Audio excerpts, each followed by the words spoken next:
Dia 3. O que dirige sua vida? Percebi que o que faz os homens correrem atrás do sucesso é a inveja. Eclesiastes 4:4. Versão Bíblia Viva. O homem sem propósitos é como um barco sem leme, um vira-lata, um nada, um ninguém. Thomas Carlyle. Todo e qualquer indivíduo tem sua vida dirigida por algo. A maioria dos dicionários define a palavra dirigir como guiar, controlar, direcionar. Se você está dirigindo um carro, um prego ou uma bola de golfe, estará naquele momento guiando, controlando e direcionando. Qual a força que dirige sua vida? Neste exato momento, você pode estar sendo dirigido por um problema, por pressão ou por um prazo limitado.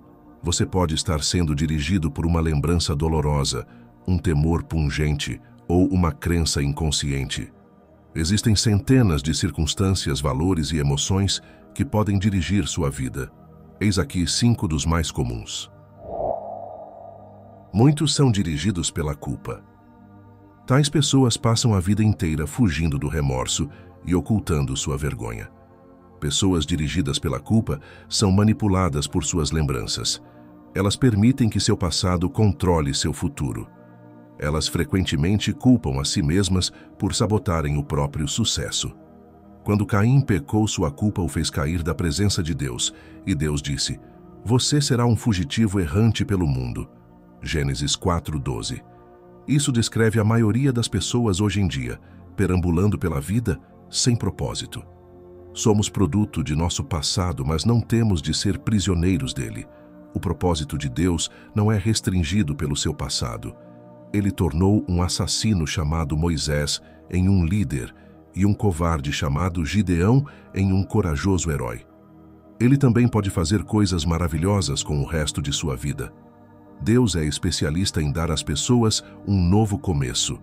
A Bíblia diz: "Como é feliz o homem que tem suas desobediências perdoadas e seus pecados cobertos." Salmos 32 e versículo 1. Muitos são dirigidos pelo rancor e pela raiva. Eles se apegam a mágoas, sem jamais superá-las. Em vez de aliviarem sua dor através do perdão, revivem-na de contínuo em sua mente. Algumas pessoas dirigidas pelo rancor se fecham e interiorizam sua raiva, enquanto outras explodem sobre os outros. Ambas as reações são perniciosas e não trazem nenhum benefício. O rancor sempre machuca mais a você que a pessoa que trouxe tal indignação, enquanto aquele que o ofendeu provavelmente esqueceu o insulto e seguiu com sua vida. Você continua angustiado em sua dor, perpetuando o passado. Ouça, os que o magoaram no passado não podem continuar a magoá-lo, a menos que você se agarre à dor através do rancor. O que passou, passou. Nada poderá mudar o passado. Você apenas machuca a si mesmo com sua amargura. Para seu próprio bem, aprenda com o passado e então afaste-se dele. A Bíblia diz: "Ficar desgostoso e amargurado é loucura, é falta de juízo que leva à morte." Jó 5:2. Muitos são dirigidos pelo medo.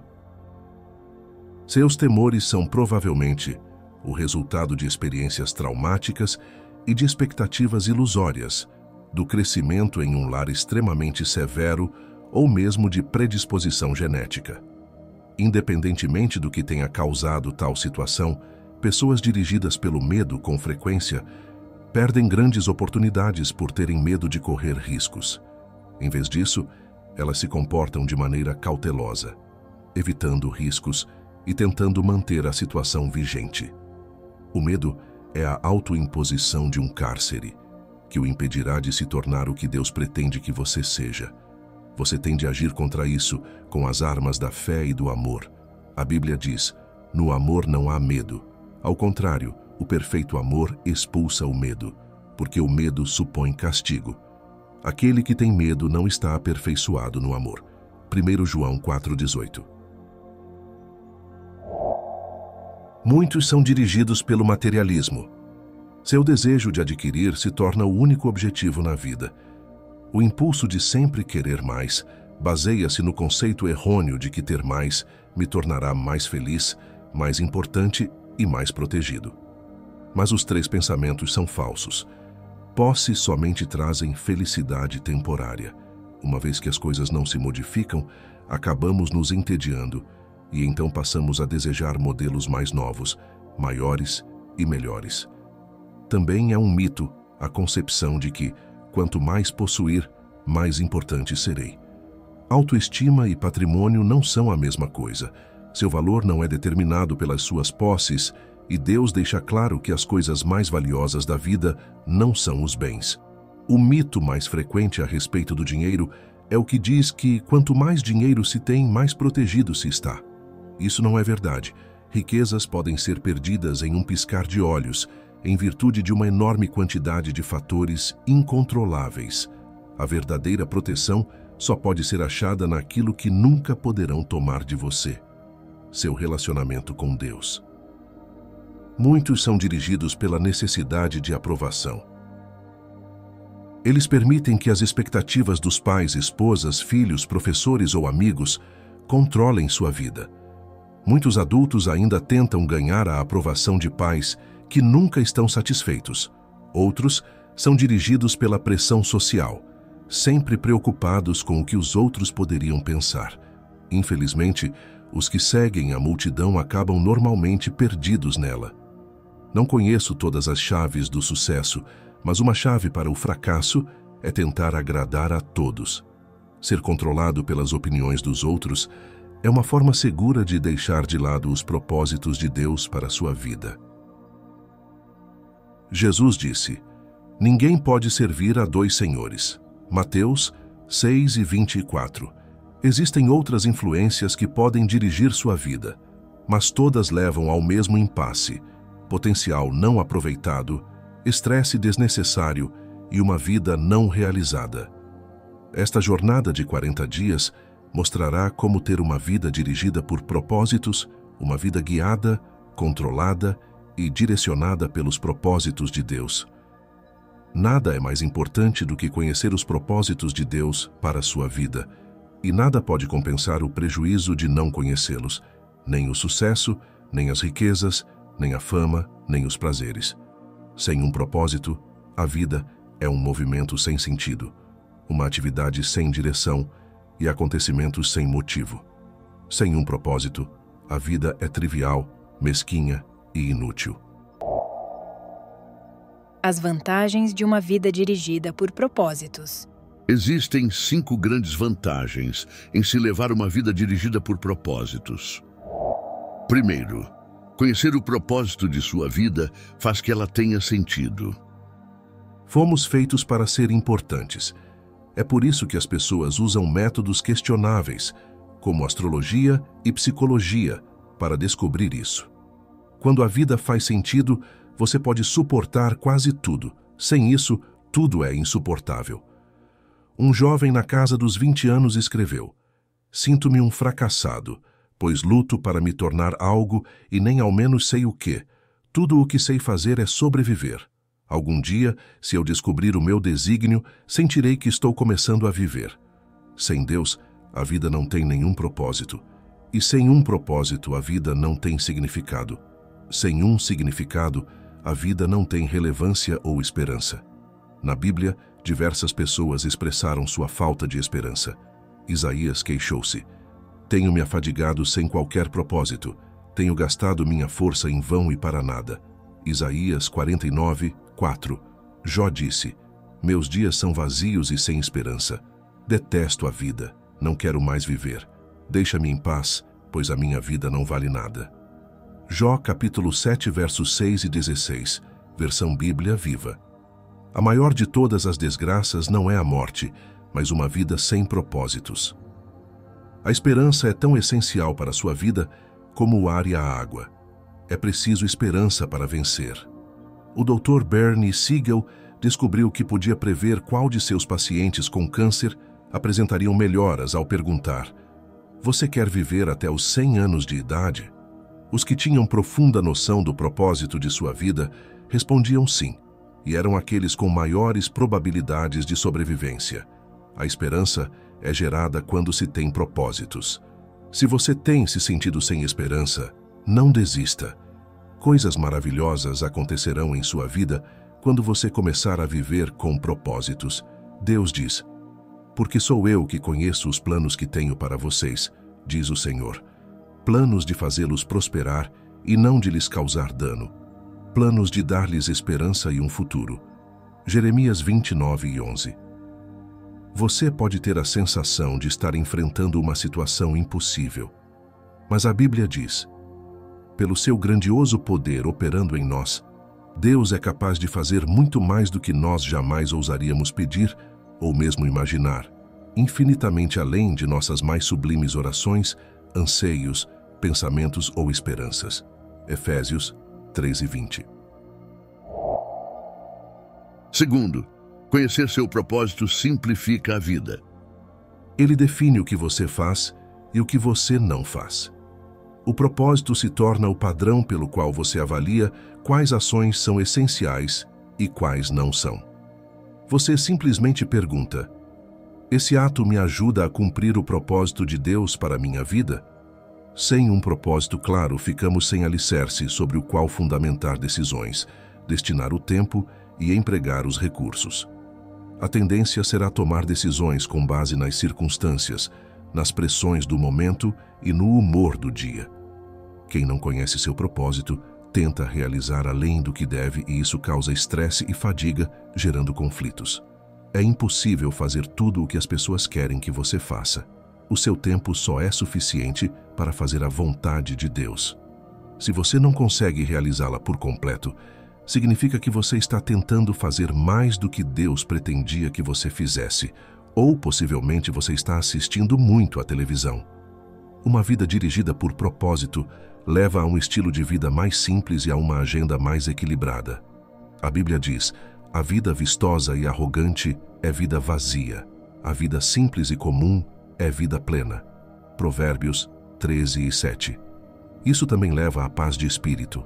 Tu, ó Senhor, dás paz e prosperidade às pessoas que têm uma fé firme, às pessoas que confiam em Ti. Isaías 26:3. Terceiro, conhecer seu propósito direciona sua vida. Isso faz que seus esforços e energias se concentrem no que é importante. Você se torna eficiente ao ser seletivo. Faz parte da natureza humana distrair-se com assuntos de menor importância. Fazemos de nossa vida um jogo qualquer de passatempo. Henry David Thoreau observou que as pessoas vivem em um desespero silencioso. Mas hoje uma melhor descrição seria distração sem objetivos. Muitas pessoas são como giroscópios, girando em um ritmo frenético sem jamais chegar a lugar algum. Sem um propósito definido, você continuará a alterar seus rumos, empregos, relacionamentos, igreja e outras circunstâncias externas, na esperança de que cada mudança solucione a confusão ou preencha o vazio em seu coração. Você pensa: talvez seja diferente desta vez, mas isso não resolve o verdadeiro problema, uma falta de foco e de propósito. A Bíblia diz: não viva descuidadamente, impensadamente.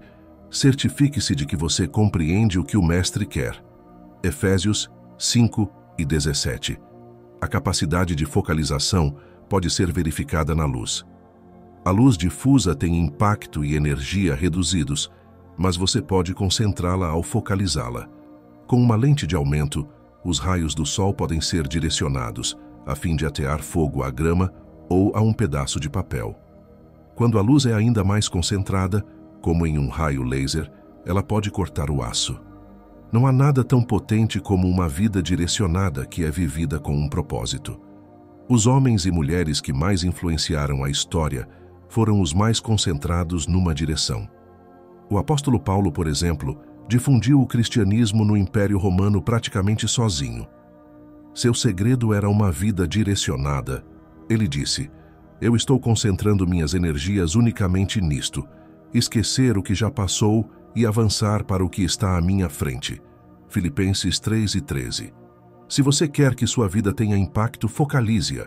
Deixe de ser inconstante. Pare de tentar fazer de tudo. Faça menos. Corte até mesmo as boas atividades e faça somente o que for mais importante. Nunca confunda atividade com produtividade. Você pode estar ocupado sem ter um propósito, mas para quê? Paulo disse: aqueles de nós que almejam tudo o que Deus tem para nós, fiquem concentrados nesse alvo. Filipenses 3:15. Quarto, conhecer seu propósito estimula a sua vida.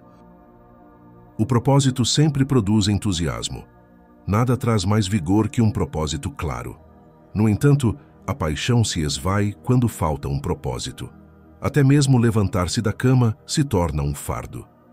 É normalmente o trabalho sem sentido, e não o excesso de trabalho, que nos esgota. Solapa nossas forças e rouba o nosso prazer.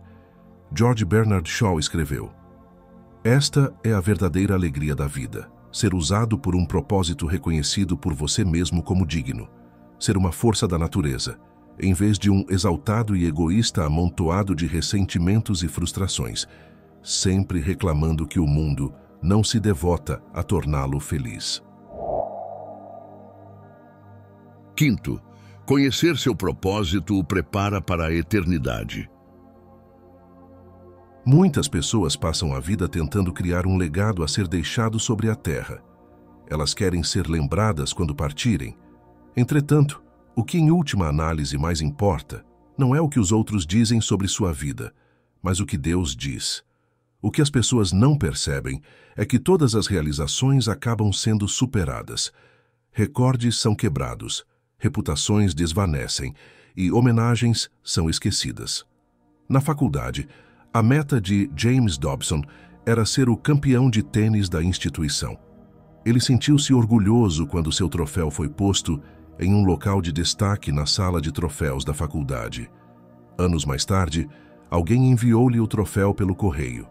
Eles o haviam achado em uma lata de lixo quando a escola foi reformada. James disse: no devido tempo, todos os seus troféus serão jogados no lixo por alguém. Viver para criar um legado na Terra é um objetivo tacanho. Uma utilização mais sábia do tempo é construir um legado eterno. Você não foi posto na Terra para ser lembrado. Você foi posto aqui para se preparar para a eternidade. Chegará o dia em que você estará diante de Deus e Ele fará uma auditoria em sua vida, um exame final, antes que você entre na eternidade. A Bíblia diz: lembrem-se, cada um de nós estará pessoalmente diante de Deus para ser julgado por Ele. Sim, cada um de nós terá que prestar contas de si mesmo a Deus. Romanos 14, 10 e 12. Felizmente, Deus quer que passemos nesse teste, por isso Ele nos passou as perguntas antecipadamente. A partir da Bíblia, podemos supor que Deus nos fará duas perguntas fundamentais. Primeira, o que você fez com meu filho Jesus Cristo? Deus não irá perguntar sobre seus antecedentes religiosos ou visões doutrinárias. O único ponto importante será: você aceitou o que Jesus fez por você, aprendeu a amá-lo e a confiar nele? Jesus disse: eu sou o caminho, a verdade e a vida. Ninguém vem ao Pai a não ser por mim. João 14:6. Segunda, o que você fez com o que eu te dei? O que você fez com sua vida, todas as dádivas, talentos, oportunidades, energia, relacionamentos e recursos que Deus lhe deu? Você os gastou consigo mesmo ou os utilizou para os propósitos que Deus lhe deu? Prepará-lo para essas duas perguntas é o objetivo deste livro. A primeira vai determinar onde você passará a eternidade.